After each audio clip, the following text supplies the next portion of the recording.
नमस्कार, मी वैद्य ऋषिकेश दिलीप नागवेकर ऑर्थोवेद हॉस्पिटल या प्लॅटफॉर्मवरून नेहमीप्रमाणेच आपण वेगवेगळे विषय जसे घेऊन येतो त्याचप्रमाणे आजही आपण एक विषयाचा उलगडा करणार आहोत।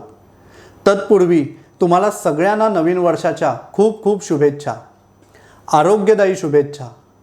मागचं एक वर्ष कोरोनाने पार आपल्या आरोग्याची वाट लावली।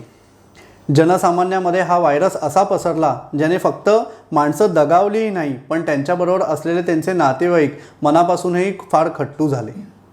त्यामुळे येणारं वर्ष हे कोरोनामुक्त वर्ष असो आणि आपण आरोग्यदायी जीवन जगू शकू अशी मी ईश्वरचरणी प्रार्थना करतो आणि आपण आज आपलं व्याख्यान सुरू करूया। आजचा विषय आहे खूप वेगळा विषय आहे, तो म्हणजे डायबिटिक फूट अल्सर किंवा व्हेरिकोज फूट अल्सर। नॉन हिलिंग वुंड किंवा न भरणारी पायावरची जखम असे बरेच रुग्ण आपल्या ओपीडीमध्ये आपल्याला येताना दिसतात। तात्कालिक निदान म्हणून प्रत्येक वैद्य त्याची डायबिटीसची तपासणी करतो आणि साधारणतः 40 ते 50% पेशंट्समध्ये हा नॉन हिलिंग वुंड हा डायबिटीजमुळे आहे असं आढळून येतं। ह्याची कारणं काय असतात तर सगळ्यात महत्त्वाचं आणि सगळ्यात पहिलं कारण असतं ते म्हणजे डायबिटिक न्यूरोपॅथी।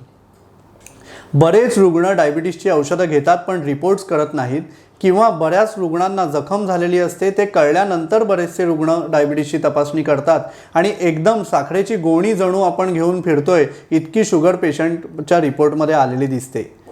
300-400 फास्टिंग शुगर इतकी येते आणि ह्याच्यामुळे सुद्धा बरेचसे व्रण जे झालेले असतात ते भरत नाहीत। डायबिटिक फूट हे जसं कथन आपण केलेलं आहे, ह्याची मेन कारणं काय असतात तर अनकंट्रोल्ड डायबिटीज। अनकंट्रोल्ड डायबिटीजमुळे शरीरातले जे धातू असतात ते शिथिल होतात। जे रक्त पुरवठा आपल्या खालच्या वाहिन्यांमार्फत पायाकडे गेलेले असते तेवढाच रक्त पुरवठा परत शरीराकडे येणं अपेक्षित असतं। ह्या रक्त पुरवठ्यासाठी 2 मेजर व्हेसल्स तिकडे काम करतात, ज्याला ग्रेट सिफॅनस वेन आणि स्मॉल सिफॅनस वेन असं म्हणतात किंवा सिफॅनस सिस्टम लोअर लिम्बची पायांमध्ये असलेल्या रक्तवाहिन्यांची जी शृंखला आहे त्याला ह्या सिस्टमने नावाजले जाते। ह्या सिस्टमच्या मध्ये ज्या रक्तवाहिन्या तिथपर्यंत जातात त्याच्यामध्ये काही व्हॉल्व असतात। उदाहरणतः तुमच्या नळाला वायसर असतात, हे सगळ्यांना माहिती असतं। हे काही काळानंतर जर वायसर निकामी झाले किंवा त्या वायसर उडाले जसं आपण म्हणतो तर त्याच्यामधनं कसं पाणी झिरपायला लागतं आणि बाहेर पडून जातं। एक्झॅक्ट पोझिशन अशीच आपल्या खालच्या पायाच्या रक्तवाहिन्यांमधनं आपल्याला दिसून येते। बरेच काळ जे खूप वेळ स्टँडिंग जॉब्समध्ये असतात, जसे वॉचमन आहेत, सिक्युरिटी गार्ड आहेत, जसे पोलीस हवालदार आहेत, जे आपलं काम निष्ठेने करत असतात मात्र भरपूर वेळ उभं राहिल्या कारणाने त्यांच्या ह्या रक्तवाहिन्यांमधले व्हॉल्व निकामी व्हायला सुरुवात होतात आणि ह्या निकामी झालेल्या व्हॉल्वमुळे तिथे थोड्या थोड्या प्रमाणात रक्त हे झिरपत राहतं आणि तिथे छोटे छोटे क्लॉट निर्माण होतात, ज्याला व्हेरिकोज वेन्स असं म्हणतात। डायबिटीजमध्ये ह्या व्हेरिकोज वेन्सचं प्रमाण अत्याधिक प्रमाणात आपल्याला जाणवून येतं। डायबिटीजमध्ये होतं काय तर ज्या नसा असतात किंवा नर्व्ज असतात ह्या डॅमेज व्हायला सुरुवात होतात, कारण तिकडपर्यंतचा रक्तपुरवठा हा हॅम्पर झालेला असतो। ह्या नर्व्ह डॅमेजमुळेच सुन्नपणा, एक वेगळ्या प्रकारचं टिंगलिंग सेन्सेशन किंवा नमनेस हा तुमच्या लोअर पायाला येतो। नसाच निकामी झाल्या असल्या कारणाने त्याच्या पुढचा जो सप्लाय असतो, त्या मसलचा सप्लाय असतो किंवा त्या त्वचेचा सप्लाय असतो तो बंद होतो। हा सप्लाय बंद झाल्या कारणाने ज्या जखमा चालताना उभं राहिल्यानंतर प्रेशरमुळे काही जखमा निर्माण होतात, आघातामुळे काही जखमा निर्माण होतात, या पेशंटला कळतच नाही। त्याची संवेदनाच पेशंटची कमी होऊन जाते किंवा नष्ट होऊन जाते। उष्णता, शीतता म्हणजे खूप गरम वस्तू तिथे पायाला जर लावली, खूप थंड वस्तू पायाला लावली किंवा अशा प्रकारे जर जखम झाली तर पेशंटला त्याचा पत्ताच लागत नाही आणि अशा जखमा ह्या डायबिटिक न्यूरोपॅथीमुळे वाढायला लागतात। संवेदना नसल्या कारणाने, पेन फॅक्टर नसल्या कारणाने पेशंटसुद्धा ती जखम तशीच ठेवतो आणि त्याच्यामध्ये नंतर इन्फेक्शन होण्याची प्रक्रिया सुरू होते। डायबिटीजमुळे टिश्यूमध्ये एक्सेस अमाऊंट ऑफ ग्लुकोज किंवा शुगर असतं आणि हे शुगर लेडन टिश्यूज ह्या जखमेच्या अवतीभोवती जर निर्माण झाले तर त्याला सगळ्यात जास्त सुपर ॲडेड इन्फेक्शन होण्याचे चान्सेस असतात। वेगवेगळ्या प्रकारचं जंतू संक्रमण ह्या प्रकारच्या व्रणांमध्ये, डायबिटीसच्या व्रणांमध्ये व्हायला सुरुवात होते आणि म्हणूनच त्या जखमा चिघळतात, इन्फेक्ट होतात, त्याच्यातनं वेगवेगळ्या प्रकारचे स्त्राव यायला सुरुवात होते, त्याच्या कडा शिथिल होतात आणि ती जखमेचा आयत जो आहे तो वाढत जातो. वेगवेगळ्या प्रकारची प्रोसिजर जरी त्याला केली किंवा डायबिटीज कंट्रोल केला, जी की त्याची सगळ्यात पहिली चिकित्सा आहे, तरीसुद्धा काही व्रण भरत नाहीत. आणि असे थकलेले, भागलेले, न भरलेले व्रण घेऊन पेशंट तुमच्याकडे नक्की येतात. आणि जेव्हा जेव्हा ते येतात तेव्हा बऱ्याचशा वेळी 80 ते 90% केसेसमध्ये हे व्रण बऱ्याच काळापर्यंत तसेच राहिलेले आहेत. बरेच ट्रीटमेंट घेऊन सुद्धा ते न भरलेले असल्याकारणाने त्याचा काळ वाढलेला आहे आणि म्हणून ते दुष्चिकित्से असे होतात किंवा त्यांची चिकित्सा करणं फार कठीण होऊन जातं. त्यामुळे डायबिटीज हे त्याचं सगळ्यात पहिलं आणि महत्त्वाचं कारण. दुसरं महत्त्वाचं कारण आहे ते म्हणजे व्हेरिकोज वेन्स. जसं मी म्हटलं तसं स्टँडिंग जॉब किंवा स्टँडिंग जॉब असलेला प्रोफेशन जे करत असतात त्यांच्यामध्ये हे वॉल्स किंवा जे व्हायसर जसं मी म्हटलं ते निकामी होतात आणि रक्त तिथे साठून गोठळत जातं. स्पेसिफिकली एडीच्या ठिकाणी किंवा आपण जे म्हणतो हीलच्या ठिकाणी तुम्हाला छोटे छोटे बारीक रक्तवाहिन्यांचे कण दिसायला लागतात. काळपटपणा येतो, ब्लूइश व्हायलेट डिस्कलरेशन तुम्हाला त्वचेवरती दिसायला लागतं. अशाच प्रकारे मांडीच्या ठिकाणी, गुडघ्याच्या खालच्या बाजूला, गुडघ्याच्या मध्ये आणि एडीच्या मधल्या बाजूला काफ रिजन जो आपण म्हणतो किंवा आपण ज्या पोटऱ्या म्हणतो त्या ठिकाणी सुद्धा हे डिस्कलरेशन तुम्हाला दिसतं. हे बऱ्याच वेळी स्त्रियांमध्ये फार कॉमन असतं, पण पुरुषांमध्ये हे मोठ्या प्रमाणामध्ये आपल्याला होताना दिसतं. म्हणजे खूप जास्त मोठ्या गुठळ्या रक्ताच्या आपल्याला तिथे होताना दिसतात.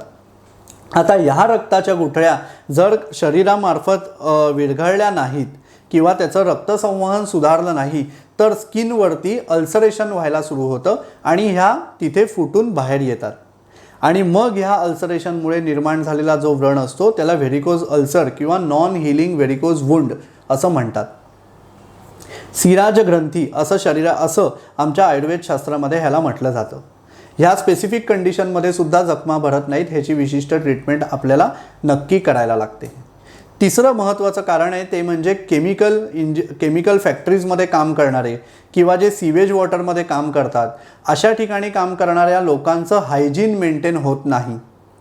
त्या स्पेसिफिक स्किनच्या एरियाला इन्फेक्शन होऊन तिथे जखमा होऊ शकतात आणि ह्या जखमासुद्धा भरायला फार कठीण असतात जर त्यांची ट्रीटमेंट प्रॉम्प्ट किंवा लगेच केली गेली नाही तर. अशा सगळ्या कारणांमुळे हे असे नॉन हिलिंग वुंड्स तयार होतात. नॉन हिलिंग मी का म्हणतो, कारण ह्या जखम्या बऱ्याचशा ट्रीटमेंट करून किंवा निष्काळजीमुळे सुद्धा किंवा जर त्याचं टेन्युअर म्हणजे त्याचा जर क्रम वाढत गेला, त्याची डिग्री वाढत गेली, त्याचा आयात वाढत गेला तर हे जखम भरण्यासाठी फारच दुष्चिकित्से असतात किंवा हे जखमा पटकन भरत नाहीत.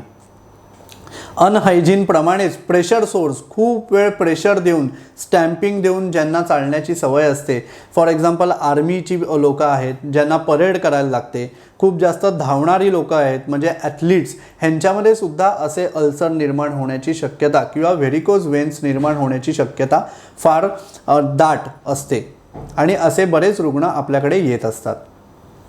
अनहायजीन, pressure sores, diabetes, varicose veins असे वेगवेगळ्या प्रकारच्या कारणामुळे हा नॉन हिलिंग अल्सर किंवा नॉन हिलिंग जखम किंवा व्रण निर्माण होतो. आता ह्याची ट्रीटमेंट काय, लक्षणं काय, तर सगळ्यात पहिलं आणि सगळ्यात महत्त्वाचं लक्षण असतं की जर एखादं सर्जिकल इन्सिजन तुम्ही बघितलेलं असेल, म्हणजे साध्या ब्लेडने जर तुम्हाला व्रण झाला, जर तो तुम्ही बघितला असेल तर त्याला शुद्ध व्रण असं म्हणतात. कारण ते रक्त व्यवस्थित चांगल्या प्रकारे येत असतं, त्याच्या कडा व्यवस्थित रेग्युलर असतात आणि त्याचा टाईम पिरियड हा कमी झालेला असतो. पण जर जखम इन्फेक्ट झालेली असेल तर त्याच्यातनं सगळ्यात महत्त्वाचं लक्षण असतं ते म्हणजे वेगवेगळ्या प्रकारचे स्त्राव यायला सुरुवात होणं. हा स्त्राव पूय असू शकतो, हा स्त्राव सिरोसँग्युनस डिस्चार्ज किंवा पस सदृश एक तरल पदार्थ सुटण्यासारखा असू शकतो, त्याच्यातनं जखमेमधनं घाण वास येऊ शकतो. या स्त्रावांना ही सगळी लक्षणं आपल्याला आढळलेली दिसतात. ह्याचा आयत हळूहळू वाढत जातो आणि ह्याच्या ज्या बॉर्डर्स असतात या इतक्या थिक होऊन जातात की त्या जवळ येण्याला फार मदत होत नाही. त्याचप्रमाणे पेशंटला ड्रॅगिंग पेन म्हणजे चालल्यानंतर दुखणं, हळूहळू जाणवणं हे सुद्धा त्याच्यामध्ये आपल्याला होताना दिसतं. जखमेच्या आजूबाजूची स्किन सुद्धा काळी पडत जाते. पहिले निळपट व्हायलेट कलरची पडते आणि नंतर काळपट होत जाते आणि त्याचा सुद्धा आवाका हळूहळू जखमेपासून बाहेर असा वाढायला आपल्याला दिसलेला असतो.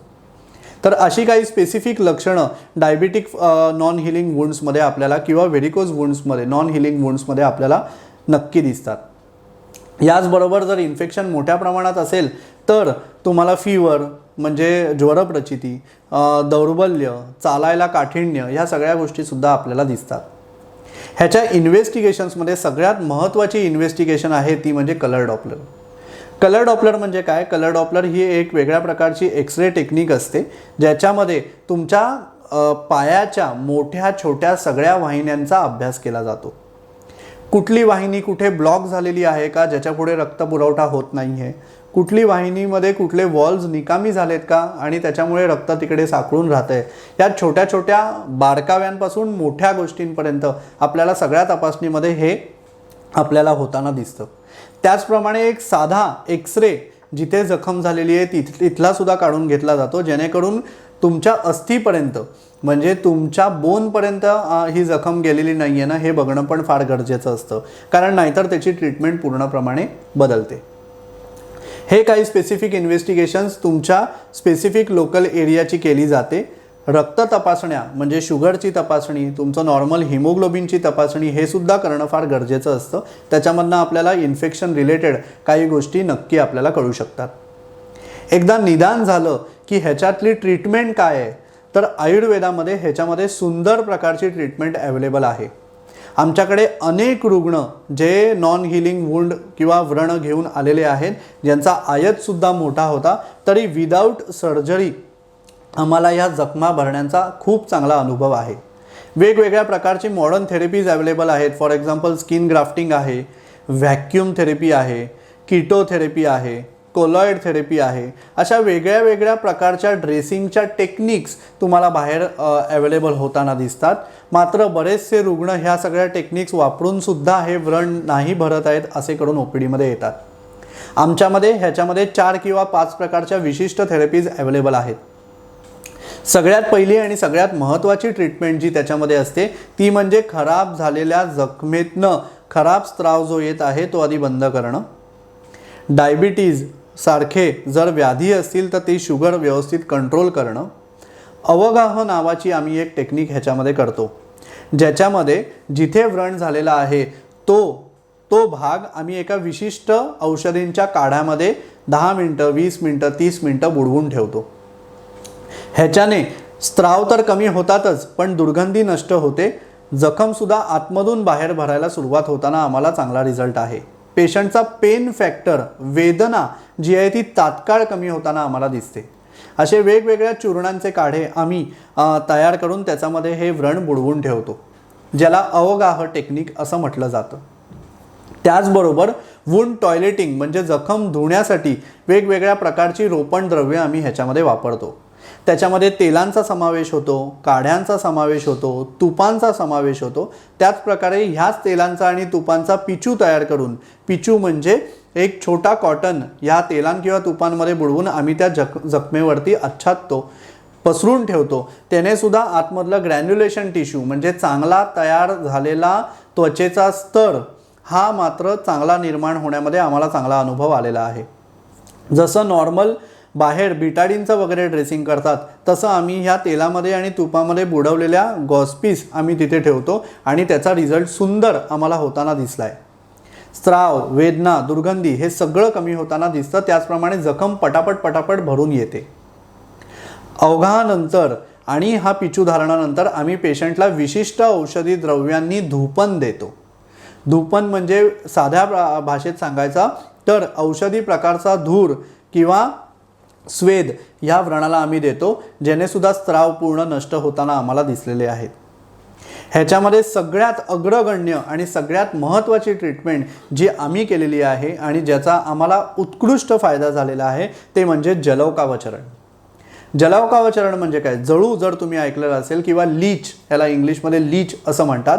हा एक छोटासा किडा असतो जो औषधी मात्रेमध्ये औषधी स्वरूपाचा जर आपल्याला मागवता आला आणि तो जखमेच्या अवतीभोवती जर आम्ही लावला तर तिथलं रक्तसंवहन सुधारण्यामागे उत्कृष्ट रिझल्ट आम्हाला दिसलेला आहे.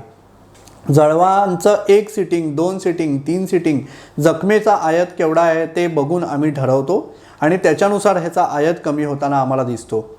निगेटिव्ह प्रेशरमुळे जळवा तिथली सगळी घाण किंवा अशुद्ध रक्त खेचून घेतच, पण तिथल्या निगेटिव्ह प्रेशरमुळे तिथला रक्तपुरवठासुद्धा सुधारतो.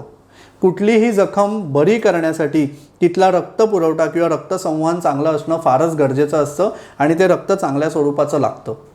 त्याच्यामुळे जलौकाव चरणाने बऱ्याचशा पेशंटमध्ये नॉन हिलिंग वुंड्सच्या पेशंटमध्ये आम्हाला रिझल्ट येतो. बिफोर आफ्टरचे बरेचसे फोटोग्राफ्स आमच्याकडे ह्याचे आहेत जे आम्ही तुम्हाला स्लाइड्सवरती दाखवतोय. जलौकानंतर आम्ही पेशंटला स्पेसिफिक काही मलम किंवा मलहर ही आयुर्वेदिक पद्धतीने लावायला देतो. त्याचप्रमाणे अभ्यंतर चिकित्सा म्हणून काही विशिष्ट रोपण किंवा शोधन द्रव्य आम्ही ह्याच्यामध्ये वापरतो जी व्रणाला आतमधनं भरायला मदत करते, शुगर कंट्रोल करायला मदत करते, इन्फेक्शन कमी करायला मदत करते. त्याचबरोबर नॉर्मल आलेली त्वचा व्रण भरल्यानंतर नॉर्मल आलेली त्वचेचा रंग सुधारण्यासाठी सुद्धा वेगळी वैकृतापहम म्हणजेच त्याचा स्कारचा कलर सुधारण्यासाठी सुद्धा काही औषधं, काही लेप, काही मलहर आयुर्वेदामध्ये उपलब्ध आहेत. तर असा हा दुष्चिकित्स्य व्याधी डायबिटिक नॉन हिलिंग वुंड किंवा व्हेरिकोज नॉन हिलिंग अल्सरमध्ये आयुर्वेदामध्ये नक्की उत्तर आहे. वेगवेगळ्या प्रकारची ट्रीटमेंट करून जर तुम्ही दमला असाल तर नक्की आयुर्वेदाचा तुम्ही वेध घ्या आणि ह्या सगळ्या ट्रीटमेंट तुम्ही करून घ्या, त्याचा नक्की फायदा होतो. आयुर्वेदामध्ये शस्त्रक्रिया सांगितलेली आहे, पण अशा जखमांमध्ये आम्हाला विदाऊट शस्त्रक्रियासुद्धा या सगळ्या प्रोसिजर केल्यानंतर चांगला रिझल्ट आम्हाला येताना दिसतो. पेशंट्स अक्षरशः 2-2, 3-3 वर्षानंतर, 5-5 वर्षानंतर माझ्याकडे आलेले आहेत की त्यांची जखम आज व्यवस्थित आहे, त्वचा व्यवस्थित आहे, त्यांचं पेन पूर्ण प्रमाणे कमी झालेलं आहे आणि ह्या जखमा परत होत नाही आहेत डॉक्टर, याच्यासाठी आभार प्रदर्शन करण्यासाठी नक्की पेशंट सदिच्छा भेट देतात. त्याच्यामुळे नक्की तुम्ही ही ट्रीटमेंट अवलंबवा. उगाच विषाची परीक्षा न घेता जखम छोटी आहे आपण नंतर बघूया दुर्लक्ष केलं आणि मग जखम वाढत जाते.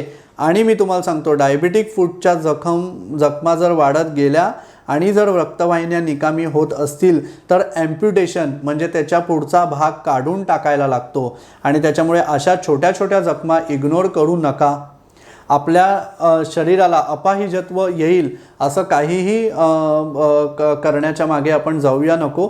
या जखमांचं व्यवस्थित निदान तुमच्या डॉक्टरांकडनं करून घ्या. जी ट्रीटमेंट मोडॅलिटी आयुर्वेदिक ट्रीटमेंट मोडॅलिटी त्याच्यासाठी चांगली आहे ती नक्की अवलंबवा आणि ह्या जखमांमधून मुक्त व्हा. असेच विषय आपण पुढच्या वेळी परत ऑर्थोवेद हॉस्पिटल या प्लॅटफॉर्मवरून नक्की आणूया.